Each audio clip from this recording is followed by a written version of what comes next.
হরে কৃষ্ণ। তো এখন আমরা পবিত্র পুরুষোত্তম মাসের পদ্মিনী একাদশীর ব্রত মাহাত্ম্য কথা শ্রবণ করব। যুধিষ্ঠির ভগবান শ্রীকৃষ্ণকে বললেন, হে জনার্দন, পুরুষোত্তম মাসের সর্ব পাপ বিনাশিনী ও পূর্ণদায়িনী শুক্লপক্ষিয়া পদ্মিনী একাদশীর কথা আমার কাছে বর্ণনা করুন, যা শ্রবণ করলে পরমপদ প্রাপ্ত হওয়া যায়। ভগবান শ্রীকৃষ্ণ বললেন, দশমীর দিন থেকেই ব্রতের শুরু হয়। কাঁসার পাত্রে ভোজন, মুসুর, ছোলা, শাক ও আমিষ দশমীর দিন থেকেই বর্জন করতে হয়। পরের দিন প্রাতঃকৃত্যের পর সুগন্ধি ধূপ, দীপ, চন্দনাদি দিয়ে ভগবানের পূজা করতে হয়। রাত্রিতে জাগ্রত থেকে ভগবানের নাম গুণ কীর্তন করতে হয়।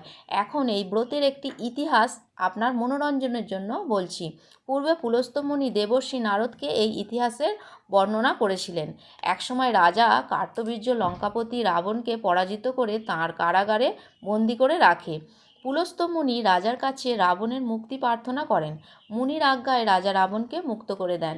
এই আশ্চর্যজনক কথা শুনে নারদ পুলস্ত্য মুনিকে জিজ্ঞাসা করেন, হে মুনিবর, ইন্দ্রসহ সকল দেবতা যেখানে রাবণের কাছে পরাজিত হয়েছিল, সেখানে কিভাবে কার্তবীর্য রাবণকে পরাজিত করল? কৃপা করে তা বলুন। পুলস্ত্য মুনি তখন নারদের কাছে কার্তবীর্যের জন্ম রহস্য বর্ণনা করেন। ত্রেতা যুগে হৈহয় বংশে কীর্তবীর্য নামে এক রাজা ছিলেন। মহিষ্মতিপুরে তার রাজধানী ছিল। রাজার 1000 পত্নী ছিল, কিন্তু রাজ্যভার গ্রহণের মতো কোনো পুত্র লাভ রাজার ভাগ্যে হয়নি। দেবতাদের আরাধনাতেও সুফল মেলেনি তার।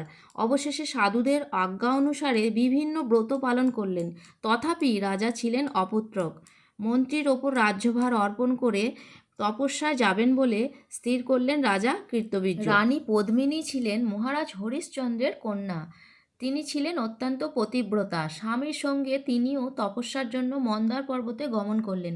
সেখানে তারা 10,000 বছর ধরে কঠোর তপস্যা করলেন, কিন্তু তবুও কীর্তবীর্য পুত্র সুখে বঞ্চিতই রইলেন। রানী পদ্মিনী মহাসাধ্বী অনুসূয়াকে জিজ্ঞাসা করলেন, হে সাধ্বী, পুত্র লাভের জন্য আমার স্বামী 10,000 বছর তপস্যা করেও বিফল হয়েছে। এখন যে ব্রত পালনে ভগবান প্রসন্ন হন এবং অতি শ্রেষ্ঠ পুত্রলাভ হয়, এমন কোনো উপায় বিধান করুন। পদ্মিনীর প্রার্থনায় অনুসূয়া প্রসন্ন হয়ে বললেন, 32 মাস অন্তরে এক অধিমাস বা পুরুষোত্তম মাস আসে।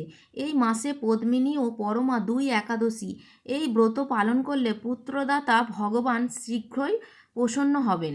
অনুসূয়ার নির্দেশে পদ্মিনী পরম শ্রদ্ধায় এই একাদশী ব্রত পালন করলেন। সেই ব্রতে সন্তুষ্ট হয়ে স্বয়ং ভগবান গরুর বাহনে আরোহণ করে পদ্মিনীর সম্মুখে উপস্থিত হলেন। ভগবান বললেন, হে ভদ্রে, আমি প্রসন্ন হয়েছি। পুরুষোত্তম মাসের সমান কোনো মাস আমার কাছে প্রিয় নয়। এই মাসের একাদশী আমার পরম প্রিয়। তুমি সেই ব্রত যথাযথ পালন করেছো, তাই আমি তোমার ইচ্ছানুরূপ বর প্রদান করব। ভগবানের স্তব করে রানী বললেন, হে ভগবান, আমার স্বামীকে আপনি বরদান করুন। ভগবান তখন রাজার কাছে এসে বললেন, হে রাজেন্দ্র, আপনার অভিলাষিত বর প্রার্থনা করুন। মহানন্দে রাজা বললেন, হে জগৎপতি মধুসূদন, দেবতা, মানুষ, নাগ, দৈত্য, রাক্ষস আদি কেউ তাকে পরাজিত করতে পারবে না, এমন পুত্র আমি প্রার্থনা করি। রাজার প্রার্থনা অনুসারে বরদান করে ভগবান অন্তর্হিত হলেন। রাজা পত্নীসহ নগরে ফিরে এলেন। যথাসময়ে রানী পদ্মিনীর গর্ভে মহাবলশালী এক পুত্রের জন্ম হয়। মহারাজ কীর্তবীর্য পুত্রের নাম রাখেন কার্তবীর্য। ত্রিলোকে তার সমান কোনো বীর ছিল না, তাই দশানন রাবণ যুদ্ধে তার কাছে পরাজিত হয়। শ্রীকৃষ্ণ বললেন, হে মহারাজ, এই ব্রত যিনি পালন করবেন তিনি ভগবান শ্রীহরির শ্রীপাদপদ্মে অহেতুকী ভক্তি লাভ করবেন। শ্রীকৃষ্ণের উপদেশে ধর্মরাজ সপরিবারে এই একাদশী ব্রত পালন করেন।